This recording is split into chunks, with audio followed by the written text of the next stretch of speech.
Assalamualaikum warahmatullahi wabarakatuh. Kami dari kelompok 2 akan mempresentasikan hasil kerja kami mengenai pengolahan protein dari sumber nabati. Kelompok 2 beranggotakan Samara Hasnasari dengan NIM 20.235, Anissa Harmelia Yusuf dengan NIM 20.260, dan Citra Yuliana dengan NIM 21.215. Dalam presentasi ini, kami akan membahas mengenai yang pertama, pengertian protein, yang kedua, fungsi protein, yang ketiga, karakteristik protein, yang keempat, pengaruh pengolahan terhadap nilai gizi protein, dan yang kelima, referensi. Yang pertama, pengertian dari protein. Menurut Soeharjo dan Clara, protein merupakan zat gizi yang sangat penting karena protein adalah makromolekul yang berhubungan dengan proses-proses di dalam tubuh.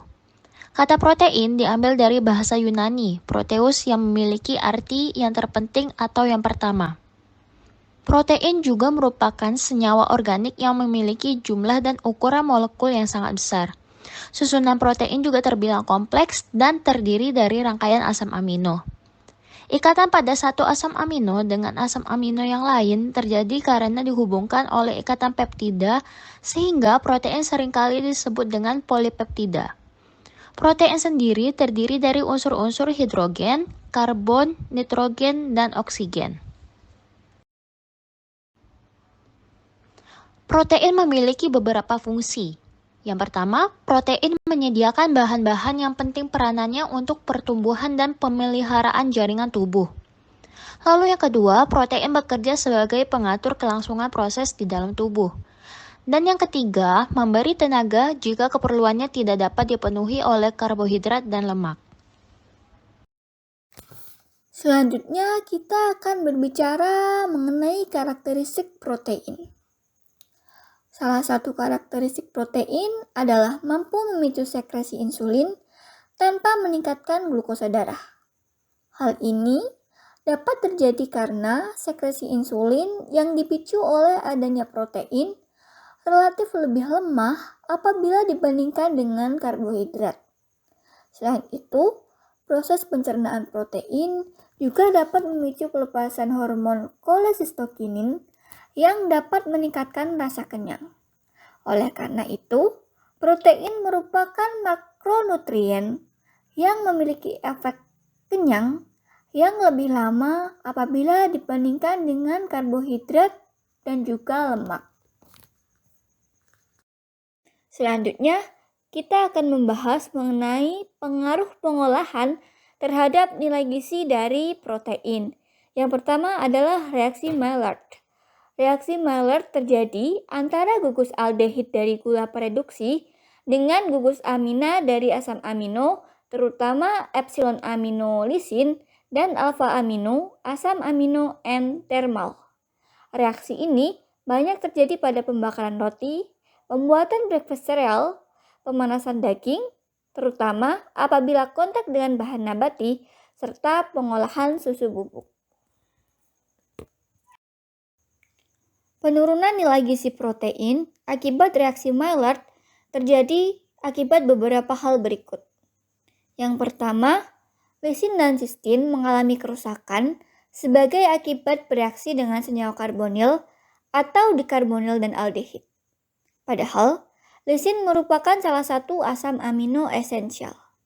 Yang kedua, penurunan ketersediaan semua asam-asam amino, terutama leusin, yang biasanya paling stabil, sebagai akibat dari terbentuknya ikatan silang atau cross linkage antar asam-asam amino melalui produk reaksi Maillard. Selanjutnya yaitu penurunan daya cerna karena terhambatnya penetrasi enzim ke dalam substrat protein atau karena tertutupnya sisi protein yang dapat diserang enzim karena terjadinya ikatan silang tersebut. Yang kedua, reaksi dengan senyawa polifenol. Senyawa polifenol adalah senyawa yang mudah teroksidasi dengan adanya oksigen dalam suasana alkali ataupun apabila terdapat enzim polifenolase, maka akan membentuk senyawa radikal ortopuinon. Senyawa ortokuinon tersebut adalah senyawa yang sangat reaktif dan apabila bereaksi dengan protein dapat membentuk senyawa kompleks yang melibatkan asam amino lisin sehingga ketersediaannya akan menurun. Yang ketiga yaitu pembentukan lisioalanin. Pembentukan lisioalanin akan menurunkan daya cerna protein karena ikatan silang atau cross linkage.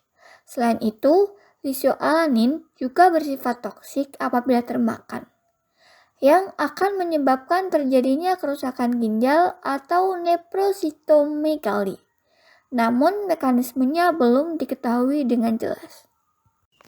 Yang keempat adalah resemisasi asam amino. Selain terbentuknya lisinoalanin, terjadinya resemisasi asam amino merupakan fenomena lain yang terjadi pada saat protein diperlukan dalam larutan alkali dan dapat mempengaruhi nilai gizi protein. Dan yang terakhir adalah interaksi antara protein dan lipid teroksidasi.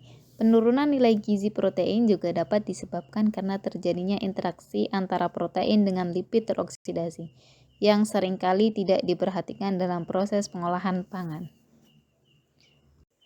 Demikianlah beberapa hal yang dapat kami sampaikan. Sebelumnya kami mohon maaf apabila ada kesalahan kata atau pernyataan. Sekian presentasi dari kami. Budina membawa bonsai lalu duduk makan stroberi. Semua telah usai, saatnya kami undur diri. Wassalamualaikum warahmatullahi wabarakatuh.